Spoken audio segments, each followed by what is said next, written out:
2 ഷർട്ടും മുണ്ടൊന്ന് തേച്ചേ. ഞാൻ ചോദിച്ചോട്ടാ, നിങ്ങൾ എവിടെ പോണെന്ന്? തേക്കടി. എവിടെ പോണെന്ന് ചോദിച്ചിട്ട് അത് പറയണില്ലല്ലോ. അതല്ലടി, മലയാളത്തിലല്ലേ പറഞ്ഞത് തേക്കടി. നല്ല സൗകര്യമില്ല. ഇംഗ്ലീഷിലല്ലല്ലോ പറഞ്ഞത്, മലയാളത്തിലല്ലേ പറഞ്ഞത്. പറഞ്ഞാൽ നിനക്ക് മനസ്സിലാത്തിന് ഞാൻ എന്ത് ചെയ്യാനാണ്? നിങ്ങൾ എവിടെ പോണ? തേക്കടിന്ന്. ഓ, എനിക്ക് കലി കയറണുണ്ട്. നിങ്ങൾ എങ്ങോട്ടെങ്കിലും ഇറങ്ങിപ്പോയി എന്തെങ്കിലും പറ്റിയാ ഞാൻ അറിയുവോ? സ്ഥലം പറയാണ്ട്. ഇനി അത് പോട്ടെ, ആരെങ്കിലും നിങ്ങള് തിരക്കി ഇവിടെ വന്ന് ഇവിടെ പോയെന്ന് ചോദിച്ചാൽ ഞാൻ എന്ത് പറയും?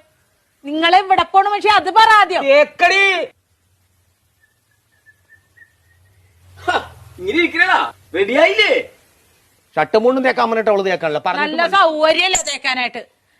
പോണ സ്ഥലം ഇതുവരെ പറഞ്ഞില്ലല്ലോ. എടാ, ഒരു 100 വട്ടം ഞാൻ ഇയാളോട് ചോദിച്ചു എവിടെ പോണെന്ന്. എന്നിട്ട് അയാൾ തുണി ആക്കണ കാര്യം പറയണല്ലാതെ പോണ സ്ഥലം പറയണില്ല. എനിക്കും പറ്റൂല, ഇയാൾക്കാ പറയാൻ കഴിയില്ല. നീ എങ്കിലും ഒന്ന് പറയാം എവിടെ പോണത്. തേക്കടി.